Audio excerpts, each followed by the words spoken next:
결혼한 지 4년, 이제 14개월 된 딸을 이제 키우고 있는 저는 아내와 연애를 시작할 때 제 자신을 저희 아내에게 이렇게 소개를 했었습니다. 나는 감성적인 사람이야. 재즈를 사랑하고 원효대교 남단을 사랑하고 해가 지는 4시에서 5시를 사랑하는 누가 보아도 감성적인 사람이었던 저와 저희 아내가 연애를 시작한 뒤에 얼마 지나지 않아 저에게 다시 한번 이렇게 이야기를 해 주었습니다. 세임아, 너는 감성적인 사람이 아니고 감정적인 사람이야. 20대 중반까지 살았던 저의 인생이 다시 새롭게 정의되고 지금껏 감성적으로 뛰어난 사람이라 생각했던 제 자신을 재해석할 수 있었던 은혜의 계기가 되었습니다. 성경이 유일한 하나님의 말씀이고 삶을 변화시키는 능력이 있다 믿었지만 전능하신 아내님의 한마디 한마디는 저의 부족함과 연약함을 정확하게 짚어내시고 인생의 변화를 이끌어내시는 그리고 그 말씀을 믿음으로 받아낼 때 비로소 삶의 그 능력이 나타남을 경험하는 그런 삶을 연애 시작부터 지금까지 살고 있습니다. 오늘 본문에서 저희는 이 감정이라고 하는 것에 사로잡힌 다윗의 마음이 어떻게 변화되는지 그 과정을 함께 살펴보고 저희들 또한 혹시 그러한 삶이 있다면 변화되는 그 은혜를 함께 말씀을 통해 살펴보기를 원합니다. 오늘 본문은 다윗이 사울로부터 도망쳐서 광야에 지내고 있던 때에 벌어지던 일입니다. 오늘 본문의 배경은 여러 설교도 들으셨고 또 많이 아시겠지만 유진 피터슨 목사님이 쓰신 다윗 현실의 뿌리박은 영성이라는 책에 보면 이렇게 그분이 설명을 하십니다. 광야는 자연 재해가 많을 뿐 아니라 범죄 발생률도 대단히 높은 지역이다. 강도들이 자주 출몰해서 여행자들을 약탈했고 두둑한 지갑이나 값나가는 물건이 있을 것 같은 사람들을 습격하곤 했다. 본문 앞에 내용을 살펴보면 이 위태로운 광야에서 양들을 돌보고 있던 목자들이 있었습니다. 그들을 다윗이 함께하고 있던 사람들이 보호해 주는 이야기가 나옵니다. 사실 다윗이 지금 누군가를 보호할 수 있는 상황은 조금만 생각해 보면 전혀 아니란 것을 저희는 알고 있습니다. 사울로부터 도망을 쳐서 지금 목숨의 위협을 받고 있는 상황 가운데 다윗이 지금 누군가를 보호한다는 것 자체는 사실 주제에 넘고 분수에 넘는 일인 것이죠. 자신이 누군가를 그러나 도왔다는 것은 다윗에게 있어서 굉장한 헌신의 모습이었다는 것을 알 수가 있습니다. 그런 가운데 시간이 흘러서 그들을 잘 보호하고 양털을 깎는 시기가 또 왔다. 성경은 이렇게 이야기합니다. 유진 피터슨 목사님 또 이렇게 설명합니다. 양털 깎는 시기는 일은 힘들어도 흥겹고 신나는 시간이다. 한 해 공들인 양털을 거두는 시기로 술과 음식이 가득한 잔치상이 차려지는 시기이다. 1년 내내 목자들을 돌본 다윗의 이 사람들이 이 잔치가 벌어지는 이 양털 깎는 시기가 되자 자기들이 돌보았던 목자의 주인인 나발이라고 한 사람에게 찾아가서 그동안 우리가 노력을 했으니까 우리에게도 그 음식을 좀 나눠주십시오. 이렇게 이제 부탁을 하게 됩니다. 그리고 그것을 기대하는 마음을 가지고 다윗이 사람들을 보내죠. 그런데 다윗이 도움을 요청했던 그 다윗의 이야기를 이 나발이라고 한 사람 한 칼에 거절을 합니다. 10절을 보면 요즘 각기 주인에게서 억지로 떠나는 종이 너무 많다. 그리고 알지도 못하는 자에게 내가 어떻게 음식을 주겠느냐 하면서 이 나발이라고 한 사람은 다윗의 요청을 전혀 받아들이지 않습니다. 특히 이 주인으로부터 억지로 떠나는 종이 많다. 아마도 다윗이 이스라엘 왕 사울로부터 도망다니는 이야기는 이스라엘에 사는 사람들은 대부분 다 알고 있었을 것이고 그 주변 사람들도 다 알고 있었을 것입니다. 한 나라의 왕이 그 한 사람 잡기 위해서 노력하고 보이는 모습들이 여러 곳에 소문이 났기 때문에 아마도 이 나발이라고 하는 사람은 그 주인으로부터 억지로 떠난 종, 그게 지금 다윗 너 아니냐 이렇게 비아냥거리면서 다윗의 말에 대답을 했던 것이죠. 이 말을 들은 다윗이 보인 반응이 있습니다. 그것이 무엇인가? 사무엘상 25장 12절부터 13절까지의 말씀입니다. 같이 화면을 보고 함께 읽겠습니다. 시작. 이에 다윗의 소년들이 돌아서 자기 길로 행하여 돌아와 이 모든 말을 그에게 전하매 다윗이 자기 사람들에게 이르되 너희는 각기 칼을 차라 하니 각기 칼을 차매 다윗도 자기 칼을 차고 400명 가량은 데리고 올라가고 200명은 소유물 곁에 있게 하니라. 다윗이 이 얘기를 듣고 보인 반응은 분노한 것입니다. 다윗이 보인 분노의 모습이 성경을 살펴보면 몇 가지 특징으로 정리가 될 수 있는데, 첫 번째로 다윗이 보인 이 분노의 특징은 무엇인가? 그것은 즉시 행동한다는 것입니다. 독특하게도 성경은 다윗이 그 얘기를 듣자마자 어떠한 다윗의 생각과 마음도 저술해 놓지 않습니다. 그 얘기를 듣자마자 바로 다윗은 칼을 차고 400명과 함께 나발을 죽이기 위해서 떠나는 모습을 저희들이 볼 수 있죠. 사실 다윗은 전혀 이런 사람이 아니었습니다. 광야에서 살던 그 앞장 조금만 앞에만 읽어보아도 다윗은 전쟁 하나를 하더라도 하나님께 여쭙고 기도하고 주님 말씀하시는 것을 따라 행동하던 사람이었습니다. 그 어떠한 순간에도 다윗이 자신의 감정에 휩쓸려서 생각보다 그 마음을 따라 먼저 행동한 경우는 보기 드문 일인데, 지금 다윗이 그런 모습을 보여주고 있는 것이죠. 성경은 그 모습을 강조하기 위해서 다윗의 생각이나 마음을 전혀 이곳에 저술해 놓지 않았습니다. 그저 이 얘기를 듣자마자 다 칼을 차라, 바로 출발하는 모습을 보여주고 있는 것이죠. 저희들도 그런 경험을 많이 하고 있을 것 같습니다. 저희도 그런 경험을 많이 하며 살고 지내지 않습니까? 생각보다 감정이 확 차오를 때, 분노가 막 이렇게 올라올 때, 교역자실에서 장진규 목사님이 노래를 부르실 때 분노가 확 치밀어 오르는 것이죠. 소통함 준비되어 있습니다.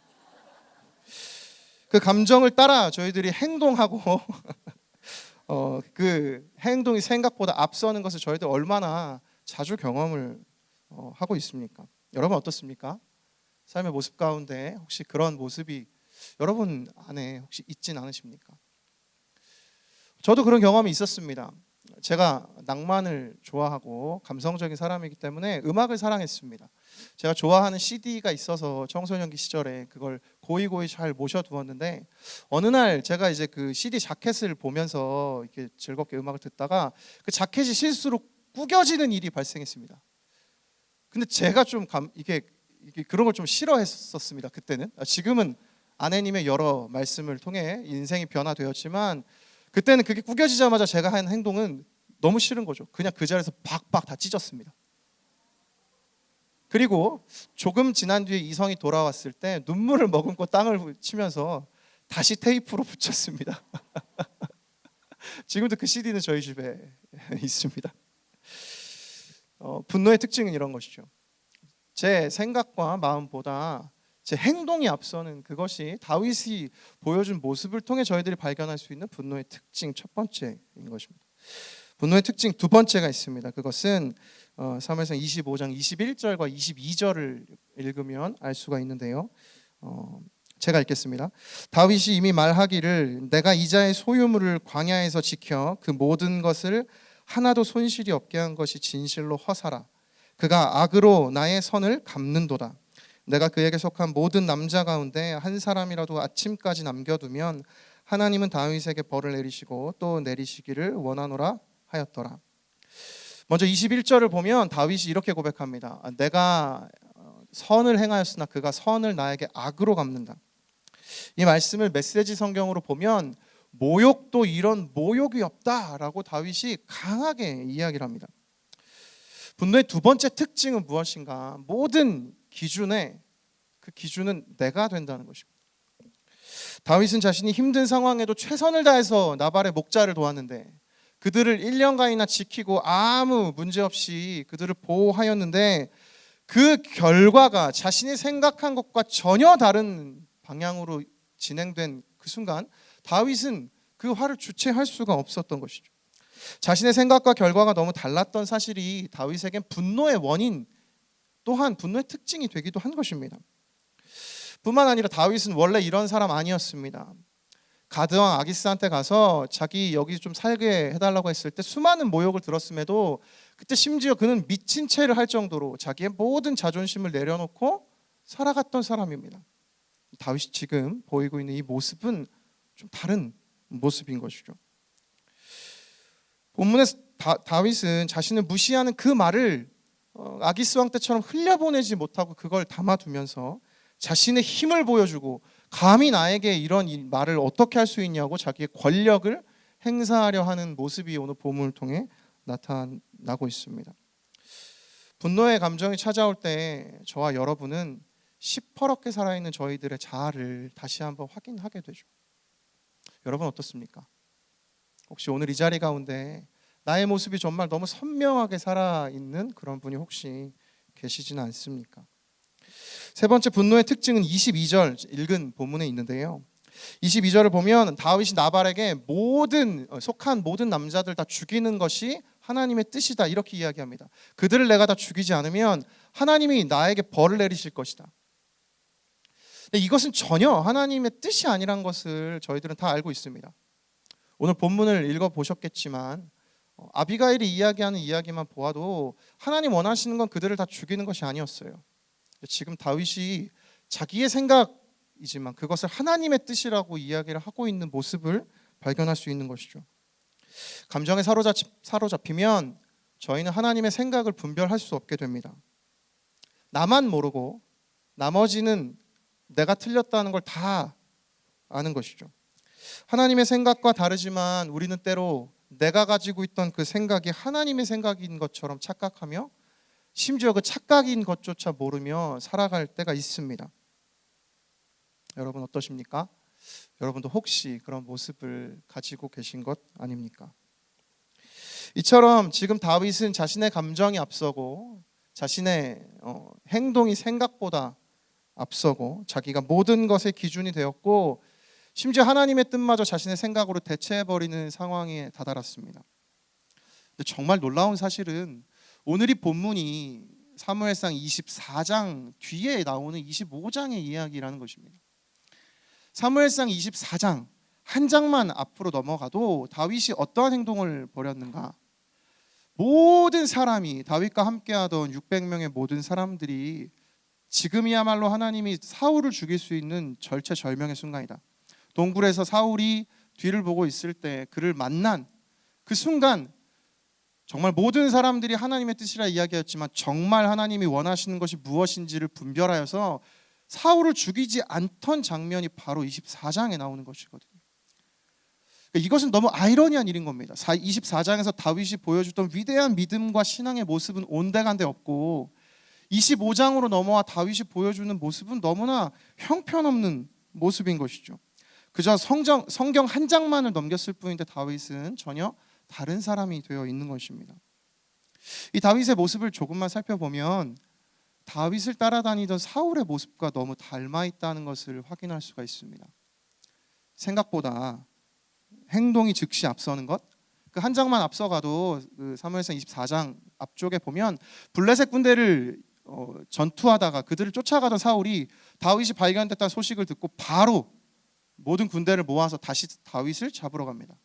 전쟁 중에 승리하던 중에 모든 걸 멈추고 바로 행동을 바꾸게 되는 사울의 모습이나 또한 골리앗과 싸우고 돌아왔을 때 이스라엘 백성들이 사울은 천천 다윗은 만만 그것이 둘을 비교한 것이 아니라 이스라엘 승리가 기뻐 노래한 것인데 그것을 자신이 기준이 되어서 그 기분 나쁘게 나를 무시했다라고 받아들이던 사울의 모습 그리고 하나님의 뜻을 분별하지 못하고 내가 사무엘 대신 제사를 드리는 것이 옳다 그것이 맞다라고 이야기하는 그 사울의 모습 속에서 수많은 실수를 저지르는 그 사울의 모습이 저희가 방금 살펴본 본문에서 다윗이 보여주는 모습과 별반 다를 바가 없다는 것을 저희들이 알 수 있는 것입니다. 심지어 성경은 재미있게도 사울을 향해서 그 아들이었던 요나단이 아버지 어떻게 죄가 없는 다윗 같은 사람을 죽여서 무고한 사람의 피를 흘리려 하십니까? 이런 고백을 요나단이 사울에게 하는데 오늘 본문에도 저희가 읽은 본문에 아비가일이 다윗에게 이렇게 이야기하죠. 무죄한 피를 흘리는 것이 마땅합니까? 그것이 옳지 않습니다. 사울과 다윗이 지금 너무나 비슷해져 있는 모습을 저희들이 살펴볼 수가 있습니다. 하나님이 허락하셨던 권력을 폭력으로 변화시킨 사람 사울처럼 광야에서 하나님이 다시 다윗이 살아갈 수 있도록 그에게 권력을 주신 것을 지금 폭력으로 바꿔가는 이 다윗의 모습, 둘은 너무나 똑같은 모습 아닙니까? 하나님이 주셨던 선한 마음이 마비가 되어버린 다윗. 여기서 저희는 오늘 한 가지 깨달을 수 있는 것이 있습니다. 저를 따라 함께 고백하겠습니다. 다윗도 사울이 될 수 있습니다. 그렇습니다. 다윗도 얼마든지 사울이 될 수 있습니다. 저와 여러분이 어제까지 다윗으로 살았더라도 오늘 사울이 될 수 있습니다. 다윗이 사울로 변해갈 때 하나님이 허락하신 사건이 오늘 저희들이 읽은 본문입니다. 아비가일이라는 한 사람을 다윗이 만납니다. 아비가일은 다윗이 찾아갔던 나발이라고 한 사람의 아내였죠. 성경은 그가 너무 총명하고 아름답다고 소개합니다. 재미있는 사실은 구약 성경에서 여인들이 고백했던 여러 이 스피치 중에서 아비가일이 고백한 이 고백이 가장 긴 고백입니다. 정확하게 어떤 의미를 가지고 있는지 모르지만 매우 중요한 고백이기 때문에 이렇게 많이 지면을 하라해서 하나님이 기록해 주시지 않았겠습니까? 이 아비가일의 고백은 크게 보면 네 가지의 내용으로 정리할 수 있습니다. 첫 번째는 다윗이 화가 난 상태에 대해서 아비가일이 용서를 구하는 것입니다. 24절과 28절 보면 각각 아비가일이 내 주여 원하건대 이 죄악을 곧 내게로 돌려주옵소서. 또 28절에도 보면 주의 여종의 허물을 용서하여 달라. 이 허물 아비가일 거 아니지만 주의 여종의 허물이라고 자기에게 이 죄를 덮어서 그가 대신 용서를 구합니다. 철저하게 죄를 자신에게 돌려서 용서를 구하는 이 내용이 첫 번째 내용이고요. 두 번째는 남편인 나발의 실수를 인정하고 그를 벌하실 하나님의 뜻을 선포합니다. 나발 그가 어리석었습니다. 하나님 그를 그분 뜻 가운데 해결해 주실 겁니다. 이 얘기를 아비가일이 전합니다. 그리고 세 번째로 다윗을 축복합니다. 당신을 해야 하는 수많은 공격이 앞으로도 계속 있을 것인데 하나님이 당신의 생명을 생명 싸개 속에 분명히 이렇게 쌓아서 보호해 주실 것입니다. 마지막으로 네 번째는 그러하니 당신이 훗날 하나님의 사람이 되실 것인데 그때 하나님 시키시지도 않았던 지금 괜한 하나님 말씀하시지 않은 이 살인 저지르지 말고 이 감정을 없애고 좀 누그러뜨렸으면 좋겠습니다 라고 아비가일이 다윗에게 조심스럽게 조언을 하는 내용이 오늘 이 아비가일의 고백입니다. 그리고 하나님 당신을 마침내 하나님 뜻 가운데 왕으로 세워주실 것이다 라고 그 사명을 다시 한번 일깨워 주도록 아비가일이 이야기를 하는 것이죠. 한마디로 압축하면 앞으로 하나님의 사람으로 당신 쓰임 받을 것인데 나중에 후회할 일 하지 마라, 이 얘기를 아주 부드럽게 아비가일이 전하고 있는 것입니다.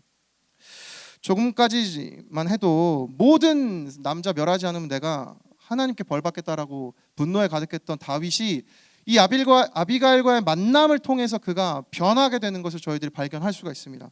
오늘 본문 이후에 32절부터 34절 말씀을 함께 읽겠습니다. 시작. 이르되 오늘 너를 보내어 나를 영접하게 하신 이스라엘의 하나님 여호와를 찬송할지로다. 또 내 지혜를 칭찬할지며 피를 흘릴 것과 친히 복수하는 것을 내가 막았느니라. 나를 막아 너를 해하지 않게 하신 이스라엘의 하나님 여호와의 살아계심을 두고 맹세하노니 내가 급히 와서 나를 영접하지 아니하였더면 밝은 아침에는 과연 나발에게 한 남자도 남겨두지 아니하였으리라 하니라. 다윗이 다시 하나님을 찬양합니다. 그리고 복수하려 했던 그의 마음을 그가 접고 다시 돌이키고 돌아갑니다. 다윗이 어떻게 해서 아비가일을 만나서 그 마음을 돌릴 수 있었을까요? 아비가일이 전한 그 메시지, 그것이 과연 다윗을 마음을 돌이킬 수 있도록 한 것일까요? 본문은 묵상하는 가운데 한 주 동안 하나님께서 주목하게 하셨던 아비가일의 모습이 하나 있었습니다. 본문 23절과 24절 말씀을 저희가 다시 한번 읽겠습니다. 시작. 아비가일이 다윗을 보고 급히 나귀에서 내려 다윗 앞에 엎드려 그의 얼굴을 땅에 대니라. 그가 다윗의 발에 엎드려 이르되 내 주여 원하건대 이 죄악을 곧 내게로 돌리시고 여종에게 주의 귀에 말하게 하시고 이 여종의 말을 들으소서. 아멘. 성경은 아비가일이 분노에 가득 찬 다윗을 만났을 때 그가 보인 행동을 우리에게 자세하게 묘사해 줍니다. 다윗을 보고 즉시 나귀에서 내려 그 얼굴이 땅에 닿도록 그가 최대한 겸손하고 가장 낮은 모습으로 다윗 앞에 지금 엎드린 것입니다. 그리고 그 이후에 제가 설명드렸던 네 가지 이야기를 그가 하는 것이죠. 이 말씀 묵상할 때 저는 사실 아비가일이 이토록 다윗 앞에 엎드려야 하나라는 의문도 들었습니다. 굳이 이렇게까지 다윗 앞에서 아비가일을 할 필요가 있을까? 그러나 아비가일은 어쩌면 다윗 앞에 그가 전하고자 했던 그 메시지만은 전하는 것뿐만이 아니라 그가 가지고 있었던 그 심정을 다윗에게 그의 태도를 통해서 보여주고 싶었는지 모르겠습니다. 그 자신의 심정을 이 모습, 이 자세로 다윗에게 보이고 싶었던 것 아닐까요? 두 사람의 만남과 특별히 다윗 앞에 엎드린 한 여인을 통하여서 다윗은 그 인생이 다시 정상 궤도로 돌아올 수가 있었습니다.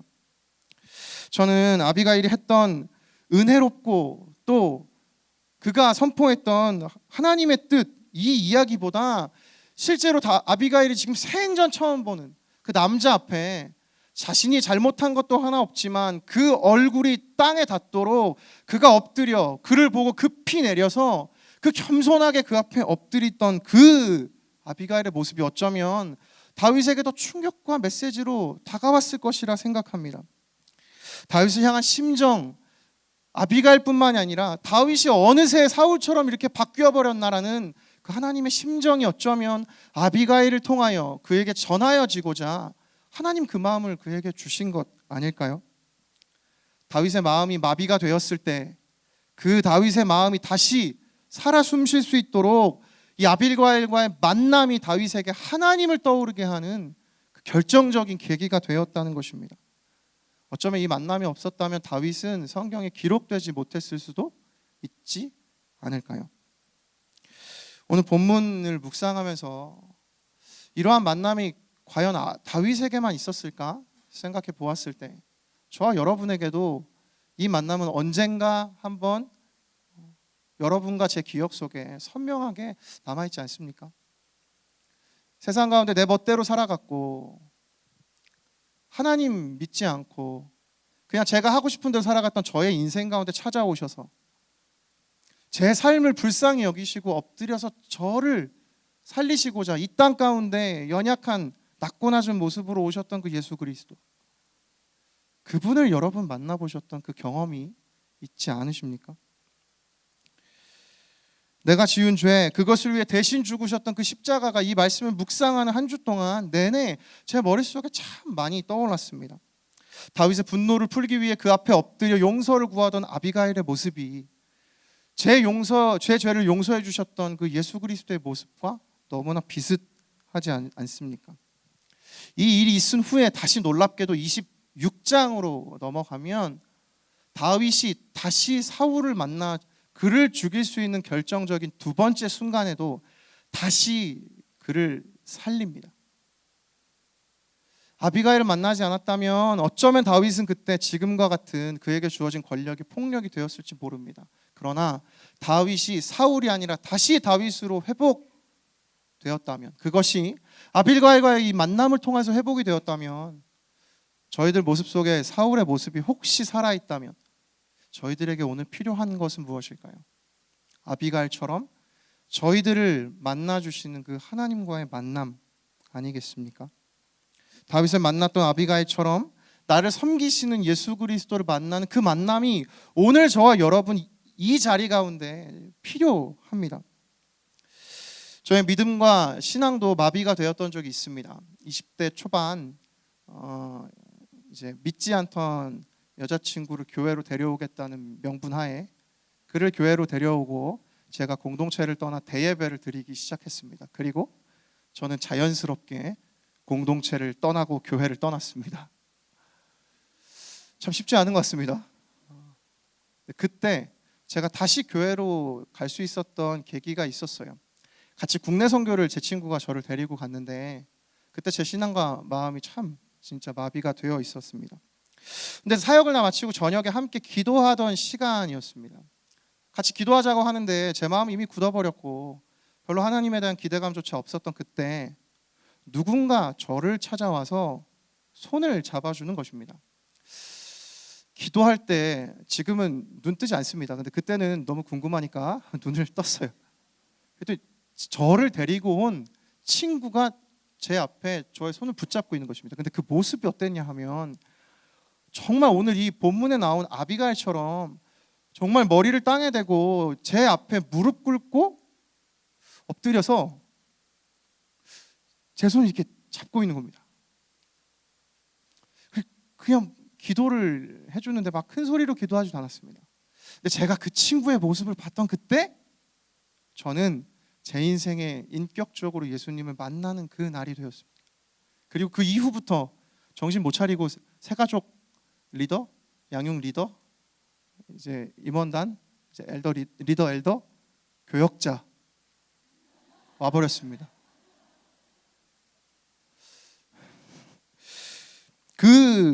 그때 그날 그 순간 그 친구를 보면서 제 눈에서 하염없이 눈물이 흐르면서 이 하나님 아버지의 마음이 저에게 너무나 많이 느껴지는 것이었습니다. 그 친구의 모습 안에 계시던 그 예수 그리스도의 모습, 나의 죄를 위해 예수님 그렇게 하지 않으셔도 되는데 그 낮은 모습으로 저를 위해 기도하고 계셨던, 오늘도 여전히 중보하시던 예수님이 그날 저에게 너무 다가오신 그 감격이 저에게 있었던 것이죠. 여기 계신 모든 조이스 성도님들, 모든 조이스 구성원 분들 다 그 감격이 있지 않습니까? 오늘 그러나 우리의 삶에 오늘 이 순간에도 그 감격이 여러분 마음에 살아 계십니까? 아비가일은 자신의 생각을 다윗에게 다 전하고 난 뒤에 그가 마지막으로 부탁했던 것이 있습니다. 31절을 보면 그가 이렇게 고백을 합니다. 내 주께서 무죄한 피를 흘리셨다든지 내 주께서 친히 보복하셨다든지 함으로 말미암아 슬퍼하실 것도 없고 내 주의 마음에 걸리는 것도 없으시리니 다만 여호와께서 내 주를 후대하실 때에 원하건대 내 주의 여종을 생각하소서. 아비가일은 나중에 하나님께서 다윗에게 모든 것을 이루어 주셨을 때 그가 부탁한 것이 하나 있습니다. 그것은 다윗이여 나를 생각해 주십시오. 여기 생각하다라는 이 단어를 원어로 해석하면 잊지 않기를 원합니다. 나를 잊지 않기를 원합니다. 그리고 새 번역으로는 나를 기억하여 주시기 바랍니다. 이런 뜻입니다. 설교를 준비하면서 아비가일이 다윗에게 이야기했던 이 말이 곧 나를 기억해달라고 하는 예수님의 음성처럼 저에게 들렸습니다. 너 나를 기억하고 있니? 저도 지난 한 주 동안 살면서 제 자신이 앞서가는 경험을 너무 많이 했습니다. 금요 제자반 때 저희 제자반 학생들을 보면서 과연 이들이 나의 열매인가? 분노가 저에게 치밀어 올라서 그날 수많은 이야기들을 하였습니다. 토요일 새벽이 되어서 제가 말씀 묵상하는데 그날 하나님이 저에게 되게 부끄러운 마음 주셔서 그 새벽에 제가 다시 금요 제자반 카톡방에 남겼어요. 내가 어제 너무 미안했다. 하나님이 그 예수님의 마음 저에게 주시지 않았다면 저는 여전히 금요 제자반 그냥 괘씸하다라고만 생각했을 텐데 그것이 아니었습니다. 하나님 저에게 말씀하시는 너가 먼저 다윗처럼 너 스스로가 잘 세워지며 한 나라가 잘 세워질 것이다. 그 말씀 저에게 들려주시는 이 일이 있었다는 것이죠.